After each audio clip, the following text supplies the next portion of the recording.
हरे कृष्णा, राधे राधे, श्री हरिवंश। तो it's an story time. जब मैंने शुरू में नाम जप स्टार्ट किया था तो मुझे क्या क्या डिफ़िकल्टीज़ आई थी, मैं वो आप लोगों को बताना चाहती हूँ। जैसे जब मैंने शुरू में नाम जप शुरू किया था, पहली चीज़ जब मैं नाम जप करती थी तो शुरू में मुझे कुछ दिन बड़ा मज़ा आता था। मेरे कम से कम 10,000 नाम जप आराम से हो जाते थे। बट क्या हुआ कि थोड़े टाइम बाद धीरे धीरे मेरे नाम जप कम होते गए। जैसे मुझे थोड़ा बुरा भी लगने लगा और फिर मेरा नाम जप में मेरा मन भी कम लगता था। बट फिर मैंने डिसाइड किया कि नहीं, जैसा कि श्री प्रेमानंद जी महाराज गुरुदेव बोलते हैं कि आप जो शुरू में नाम जप करते हो तो आपका मन आपको सपोर्ट करता है। बट फिर जैसे उसको समझ में आता है कि आप चीज़ें बढ़ा रहे हो तो वो आपका मन को दूर भगाने की कोशिश करता है। बट हमें उस मन के कंट्रोल में नहीं आना है।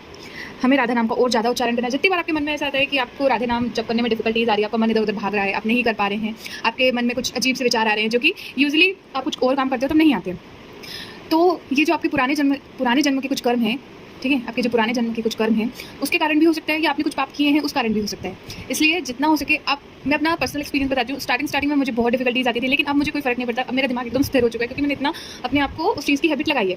तो मैं आप लोगों से भी यही कहूँगी कि जितना हो सकता है आपको शुरू में मन मारना पड़ेगा और आपको राधा नाम जब करना ही पड़ेगा। अगर आप सोचते हैं कि आपको शुरू में आपका मन सपोर्ट करेगा तो ये पॉसिबल ही नहीं है।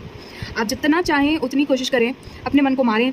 कुछ और कामों में भी आप नाम जप कर सकते हैं। आप कुछ भी काम कर रहे हैं, उससे क्या होगा कि आपके मन को उस चीज़ की आदत हो जाएगी। फिर एक समय ऐसा आएगा जब आपको उसकी इतनी ज़्यादा आदत लग जाएगी कि आप उस चीज़ के बिना रह नहीं पाएंगे।